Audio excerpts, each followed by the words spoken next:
Dolphins players have contacted their agents about engineering trades out of Miami. Players are questioning whether the coaching staff is serious about competing in 2019. The Dolphins say they have not heard from any agents. Brian Flores was asked about the story yesterday. Yeah, I can't really speak to the accuracy of that one.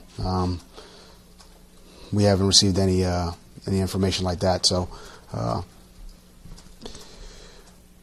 I think, for us, we just need to focus on what's going on inside our building and not worry about all the, anything that's going on outside.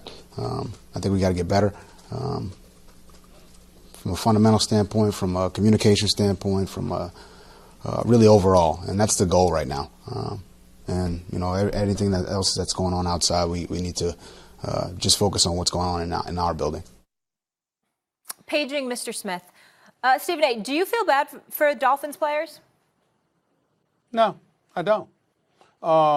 If you can't play, you can't play. It's really, really that simple. We understand that the Miami Dolphins, there's no secret what's going on here. I'm not going to sit up there and accuse the Miami Dolphins of tanking games. I'm certainly not going to do that. But what I will say is that they know they stink, and they know that it's going to be a while before they get better. That's the reality of the situation. And it didn't just start. Suddenly Chris Greer becomes the general manager like he did 3 or 4 years ago, and suddenly Brian Flores is your head coach, and now you stink. No, you've been stinking. You've made the playoffs once since 2009. That's your situation with the Miami Dolphins. You gave Ryan Tannehill $95 million. Couldn't get it done. You did a lot of things. Couldn't get it done. It wasn't working. And so what you have is a situation right now where the players are trying to point the finger at the coaches and questioning their intent, even more so than their competence. What proof are they using? Oh, we thought the game plan was that Lamar Jackson is going to run with the football. He's not going to throw the deep ball. He's not capable of throwing the deep ball. So when he connected with a 47-yard touchdown pass to Hollywood Brown, or an 83-yard touchdown pass to Hollywood Brown, or to Willie Snead for a 33-yard hookup, there was no safety help on the back end once the corners got burned. That's their argument. So we saw that this guy clearly could throw the deep ball because he ended up completing 85% of his passes, Lamar Jackson that is, and we made no adjustments whatsoever. So as a result, you're saying they can't be that incompetent. It must have been intentional. And my response to that is, for recent memory, no matter what the Dolphins have done, too much hasn't worked for them. And so to me, clearly you got a new head coach.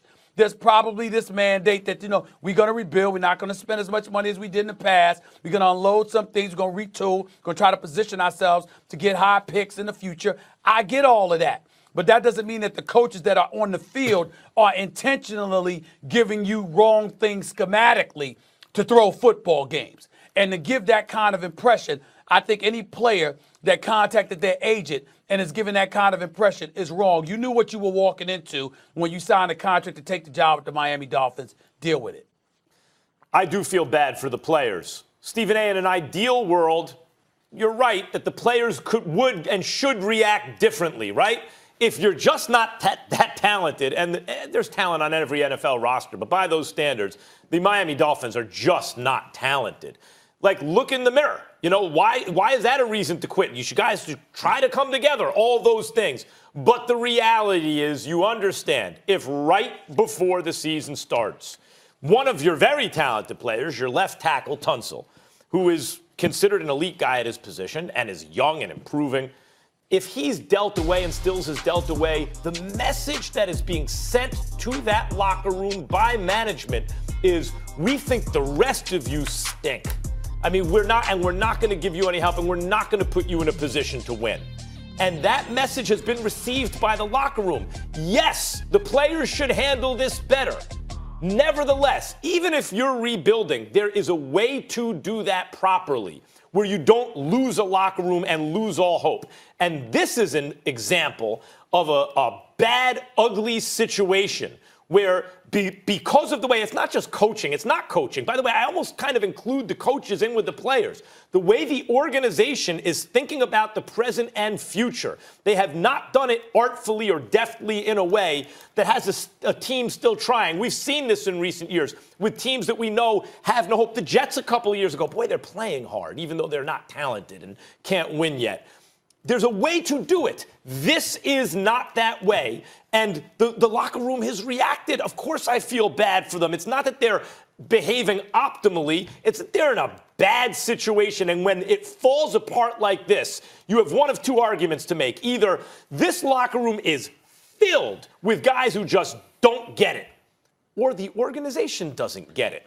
And to me, it seems the organization doesn't get it. So I feel bad for the players. Well, you could say the organization doesn't get it. I could say this is not new. If we're looking at them with the Tunsil trade that you brought up, right? They traded Tunsil. They traded Kenny Stills, who had a touchdown pass last night, by the way. Congratulations to him. All right? What did they get in return, Max? They got a 2020 first-round pick, a 2021 first-round pick, a 2021 second-round pick as well. So you're looking at a Miami Dolphins squad right now. They've acquired 4 first-round picks and 3 second-round picks to reload their roster. Oh, my God, stop the presses. We haven't seen that before?